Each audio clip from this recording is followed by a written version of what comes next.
बिस्मिल्लाहिर्रहमानिर्रहीम अस्सलाम वालेकुम। आज हमने बात करनी है कि प्रॉपर्टी पर जो टैक्सेस आजकल लग रहे हैं 2024-25 जो है, जो बजट गुजरा है उसके बाद प्रॉपर्टी पर बड़े उतार चढ़ाव आ रहे हैं। बहुत सारे लोग जो हैं वो इस सूरत हाल से गुजर रहे हैं, उनको समझ नहीं आ रही कि प्रॉपर्टी पर बेसिकली टैक्स लगे कौन से हैं। तमाम तर टैक्सेस को देखते हुए जो गेन टैक्स है वो फाइलर पर 15% और नॉन फाइलर पर 45% जो है वो लगाया गया है। इस हवाले से किन प्रॉपर्टी पर ये टैक्स लगेगा और अगर इनकम टैक्स और प्रॉपर्टी टैक्स जो है हम देखें तो इसमें से आपका फ़ायदा किस सूरत हाल में हो सकता है कि कानूनी तौर पर मैं आपको एक तरीका बताऊंगा जिसमें आप अपने टैक्स को बचा सकते हैं और ओवरसीज़ पाकिस्तानी जो है वो प्रॉपर्टी किस तरह खरीद सकते हैं, क्या उन पर इस टैक्स का इतलाक होता है या नहीं होता है। इस चीज़ को आज की वीडियो में हमने डिस्कस करना है। तो सबसे पहले मैं आपको बता दूं कि जब भी आप प्रॉपर्टी खरीदते हैं या आपने इरादा किया है प्रॉपर्टी खरीदने का, तो सबसे पहले FBR का एडवांस टैक्स जो है वो आपको देना पड़ेगा। अगर आप फाइलर हैं तो आप 3% अदा करेंगे, अगर आप नॉन फाइलर हैं तो आप 12% अदा करेंगे। ये वो FBR का एडवांस टैक्स है जो कि फेडरल गवर्नमेंट वसूल करती है। ये वो टैक्स है जो कि फेडरल गवर्नमेंट ने लेना ही लेना है, चाहे आपकी प्रॉपर्टी पाकिस्तान में किसी भी कोने में मौजूद है। नंबर 2 पे आपको भी पता होगा कि CVT और स्टैंप ड्यूटी टैक्स जो होते हैं ये प्रोविंशियल टैक्सेस हैं, इनको भी खरीदार अदा करता है। जो खरीदार करता है, जो किसी प्रॉपर्टी को बाय करता है वो अदा करेगा, क्योंकि ये प्रोविंशियल गवर्नमेंट होती है।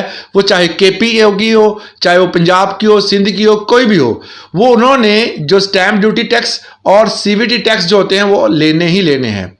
ये 2 किस्म के टैक्सेस हैं। इसके अलावा अगर आप कोई प्रॉपर्टी बेच रहे हैं, आपने कोई प्रॉपर्टी सेल करनी है, तो अगेन एडवांस टैक्स जो है वो आपको देना पड़ेगा।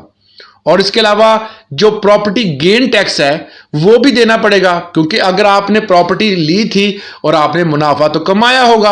अकॉर्डिंग टू पाकिस्तानी लॉ के मुताबिक अगर कोई प्रॉपर्टी बंदा कोई लेता है, अगर कुछ अरसे के बाद बेचता है, तो जब रजिस्ट्री होती है तो उसके मुताबिक वो देखते हैं जी इस बंदे ने इतनी प्रॉपर्टी इतने की बेची और इतना मुनाफा कमाया। अब आप सोच रहे होंगे कि जी DC जो रेट होता है वो तो ज़्यादातर जल्दी बदलता नहीं है, मगर आप जब किसी चीज़ की पेमेंट करते हैं तो सोर्स ऑफ पेमेंट बताना ज़रूरी है। बैंक से निकलवाएंगे, आप कहीं से लेंगे, वो बंदा किसी ना किसी सूरत में, अगर वो बंदा जिसको दे रहे हैं वो जमा करवाएगा, वो सोर्स ऑफ इनकम शो करेगा, तो किसी ना किसी सूरत में आप पकड़े जाएंगे। तो इसलिए जो भी मुनाफा होगा अब गवर्नमेंट ने ऐसा तरीका बना दिया है कि आपको वो अदा करना पड़ेगा। उसे कहते हैं गेन टैक्स। अब एक चीज आपने नोट करनी है कि जब भी आपने प्रॉपर्टी खरीदनी है तो आपने इनकम टैक्स और जो प्रॉपर्टी टैक्स है इसको हमेशा जो है वो ज़हन में रखना है कि दोनों एडजस्टेबल हैं। आप कोई भी बिजनेस कर रहे हैं तो उसमें जो आपका पैसा है वो आपकी वाइट मनी है, मगर अक्सर लोग जो होते हैं वो घबराते हैं जी हम अगर उससे कोई चीज प्रॉपर्टी खरीदेंगे तो कोई मसला हो जाएगा और हमें वो टैक्स देना पड़ेगा। मैं आपको एक एग्जांपल से समझाता हूं कि अगर आपके पास 40 लाख रुपए है, आपने 40 लाख की कोई प्रॉपर्टी खरीदी, जब आप प्रॉपर्टी खरीदेंगे तो अगर आप फाइलर हैं तो आप जाहिर है कि फाइलर होने की सूरत में उस पर 3% टैक्स भी देंगे। जब 3% टैक्स देंगे तो जब एनुअली आप गोशवारे फिल करेंगे तो उसमें जो आपका इनकम का टैक्स होगा वो एडजस्ट हो जाएगा आपकी प्रॉपर्टी का, क्योंकि आपने उसी पैसों से प्रॉपर्टी खरीदी है और आपने जो टैक्स ऑलरेडी अदा कर दिया है वो इसमें एडजस्टेबल है। तो इस तरह आपका जो सालाना टैक्स है वो बच जाएंगे, वो आपकी वाइट मनी वाइट ही रहेगी। आप घबराए ना, क्योंकि जो आपने टैक्स अदा किया है वो एडजस्टेबल होता है इनकम टैक्स में। इसके साथ अगर आप कोई भी प्रॉपर्टी बेचते हैं तो उसमें एडवांस टैक्स, अगर आप फाइलर हैं तो आप 3% देंगे, नॉन फाइलर है तो आप 10% देंगे।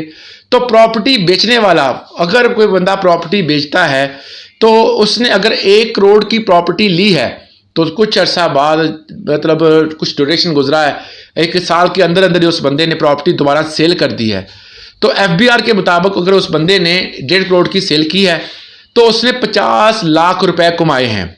अब वो 50 लाख पर जो है वो गेन टैक्स देगा। अब 50 लाख पर गेन टैक्स बनता है 7.5 लाख रुपए। वो टैक्स देगा। और इस पर जो एडवांस टैक्स है वो तकरीबन 3% बनता है, वो बनेगा 4.5 लाख रुपए, वो भी उसे देना पड़ेगा। जब ये दोनों टैक्स मिलाएंगे तो ये बनते हैं 12%, 12% बनते हैं। मगर आपको मैं एक चीज बता दूं, जब आपने प्रॉपर्टी ली थी तब आपने एडवांस टैक्स दिया था, दोबारा आप एडवांस टैक्स नहीं देंगे। उसमें आप 7.5 लाख जो है वो सिर्फ और सिर्फ जो आपने इनकम गेन टैक्स होगा वो देंगे, और उस गेन टैक्स को भी आप एडजस्ट करेंगे अपने जितने भी आपकी इनकम सोर्स है, जब आप रिटर्न्स फाइल करेंगे तो उसमें वो भी एडजस्टेबल होगा। तो इस तरह आप अपना टैक्स जो है गोशवारे फिल करके सालाना टैक्स दे के आप बहुत सारी जगहों पर जो है वो अपनी जो पैसे को बचा सकते हैं, टैक्स को बचा सकते हैं। अगर आप वैसे जो है, अगर आप फाइलर नहीं है तो वही तो फट्टा ही साफ है ना, फिर तो आपने टैक्स देना ही देना है। फिर आप 12% टैक्स देंगे, 10%, इससे भी ज़्यादा आप टैक्स देंगे। तो गेन टैक्स बेसिकली वो टैक्स होता है जो कि कोई भी बंदा जब कोई भी प्रॉपर्टी खरीदेगा और उस प्रॉपर्टी पर जो आप इनकम लेंगे, वो इनकम जो होगी उस इनकम के इवज जो है आपको पैसे देने पड़ेंगे एफबीआर को। पहले क्या होता था, लोग क्या करते थे कि जब भी आप कोई प्रॉपर्टी खरीदते थे वक्ती तौर पर वो फाइलर होते थे, अपना अकाउंट बनाते थे, टूटे फूटे जो मुकम्मल तौर पर गोशवारे फिल करते थे, और उसके बाद वो प्रॉपर्टी खरीदते थे, फायदा लेते थे, उसके बाद वो दोबारा फिल नहीं करते थे। मतलब वक्ती तौर पर वो फाइलर हो जाते थे क्योंकि उन्होंने रजिस्ट्री करवानी होती थी, पैसे बचाने होते थे।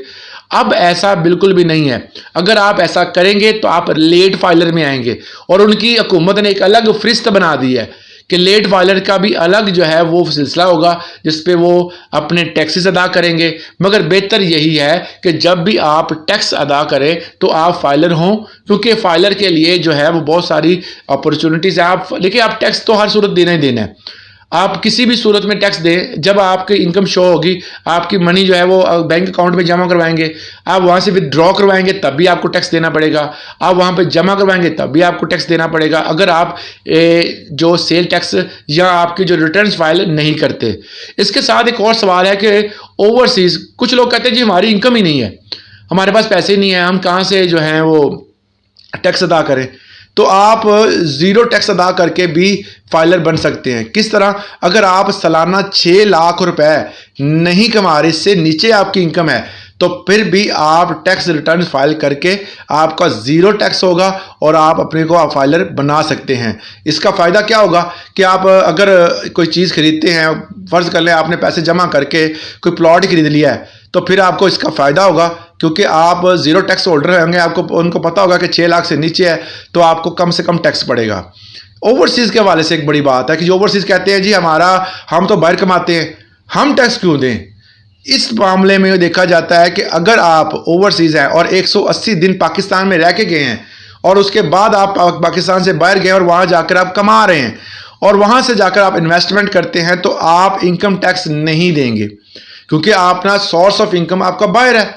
तो आप सोर्स ऑफ इनकम के हिसाब से आप वहाँ पर आपके पास ज़ाहिर है पासपोर्ट होगा या कोई और जो सोर्स होगा जिससे आप साबित करेंगे कि आप ओवरसीज़ हैं, आप कारोबार वहाँ पे कर रहे हैं, तो आप इनकम टैक्स नहीं देंगे। मगर आप प्रॉपर्टी के लिए, अगर आपका यहाँ पर अकाउंट है, यहाँ पर प्रॉपर्टी है, तो फिर आपको यहाँ पर फाइलर होना ज़रूरी है क्योंकि आपकी प्रॉपर्टी है, आपका बिजनेस है। अगर आपकी कोई फैमिली है, यहाँ बैंक अकाउंट है, ये कुछ अगर आपके मामलात यहाँ पर हैं, फिर आपको ज़रूर फाइलर होना चाहिए। इसके आपको जो है वो एडवांटेज ही होगा, मसला नहीं होगा।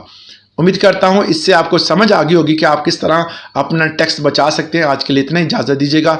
अल्लाह हाफिज़।